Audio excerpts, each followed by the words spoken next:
আসসালামু আলাইকুম, আমার নাম ডক্টর তানভীর বিন লতিফ। আমি senior consultant nephrologist, United hospital. Urine infection সম্বন্ধে আমাদের রোগীরা জানতে চায় এবং এটা খুব কমন একটা অসুখ। সাধারণত ইউরিন ইনফেকশন এর আমরা অনেক কেস পাই আউটডোরে।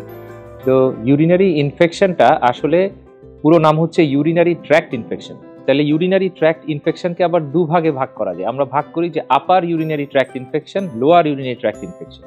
লোয়ার ইউরিনারি ট্র্যাক্ট ইনফেকশন মানে হচ্ছে যেটা হচ্ছে ইউরিনারি ব্লাডার, মূত্রথলি এবং তার নিচে যে ইউরেথ্রা আছে সেটার ইনফেকশন কিন্তু কমন, এবং সেটার ইনফেকশনের যে ম্যানিফেস্টেশন বা প্রকাশ সেটা হচ্ছে বারবার ইউরিনেশন, প্রস্রাব হওয়া, জ্বালাপোড়া করা, তলপেটে ব্যথা হওয়া, জ্বর আসতে পারে, এই সমস্ত হচ্ছে, অথবা ইউরিনের কালার পরিবর্তন হতে পারে। এটা হচ্ছে লোয়ার ইউরিনারি ট্র্যাক্ট ইনফেকশন। এটা অপেক্ষাকৃত সহজ অসুখ আপার ইউরিনারি ট্র্যাক্ট ইনফেকশনের তুলনায়। আপার ইউরিনারি ট্র্যাক্ট ইনফেকশন বা যেখানে আপার ইউরিনারি ট্র্যাক্ট মানে হচ্ছে কিডনি এবং ইউরেটার এর আপার পার্ট, পেলভিস, এগুলাতে যদি ইনফেকশন হয়ে থাকে তাহলে সেটা কিন্তু অনেক বেশি সিরিয়াস ইনফেকশন। সেটাতে আপনার কোমরে ব্যথা করবে, প্রচণ্ড জ্বর আসবে, একই সাথে লোয়ার ইউরিনারি ট্র্যাক্ট সিমটম যেগুলো আছে অর্থাৎ জ্বালাপোড়া, বারবার ইউরিনেশন, তাও হবে। তো আপার ইউরিনারি ট্র্যাক্ট ইনফেকশন সাধারণত হাসপাতালে চিকিৎসা করার অসুখ, সেক্ষেত্রে আপনার ইন্ট্রাভিনাস অ্যান্টিবায়োটিক লাগবে। এখন আপার ইউরিনারি ট্র্যাক্ট ইনফেকশন বা লোয়ার ইউরিনারি ট্র্যাক্ট ইনফেকশন যাই বলি না কেন, এগুলো হয় কিছু মানুষের, যেমন হচ্ছে আমরা জানি ওভারঅল যাদের, যদি আপনি একজন মেল এবং ফিমেল, পুরুষ এবং মহিলার তুলনা করেন, তাহলে মহিলাদের এই ইনফেকশনগুলো বেশি হয়। এটা স্বাভাবিক কারণেই হয়, কোনো প্রাকৃতিক কারণেই হয়, এবং তখন তাদেরকে চিকিৎসা করতে হয়। আর মেইলের ইউরিনারি ট্র্যাক্ট ইনফেকশন সাধারণত একটু কম হয়। লোয়ার ইউরিনারি ট্র্যাক্ট ইনফেকশন যদি হয়ে থাকে তাহলে আমরা খুঁজি যে তার কিডনির মধ্যে কোনো রকমের পাথর অথবা সিস্ট অথবা কোনো বাধা আছে কিনা, এবং সেটা আমরা অ্যান্টিবায়োটিক দিয়ে ট্রিট করি। খুব কমন একটা অকারেন্স হয় যাদের ডায়াবেটিস আছে, তাদের ডায়াবেটিস যদি নিয়ন্ত্রণে না থাকে খুব ইউরিনারি ট্র্যাক্ট ইনফেকশন হয়। উপসর্গগুলোর মধ্যে আছে প্রস্রাবে জ্বালাপোড়া হওয়া, বারবার হওয়া, রাতের বেলা ওঠা, সেইগুলো থাকে। তো আমরা এটা নিশ্চিত হই কি করে? আমরা নিশ্চিত হই, মাঝে মাঝে আমরা উপসর্গ শুনেও বুঝতে পারি যে এটা নিশ্চিতভাবেই ইউরিনারি ট্র্যাক্ট ইনফেকশন। তখন আমরা সাধারণ পরীক্ষা করে অনেক সময় যে অ্যান্টিবায়োটিক অ্যাপ্রোপ্রিয়েট হবে সেটা দিয়ে দিই।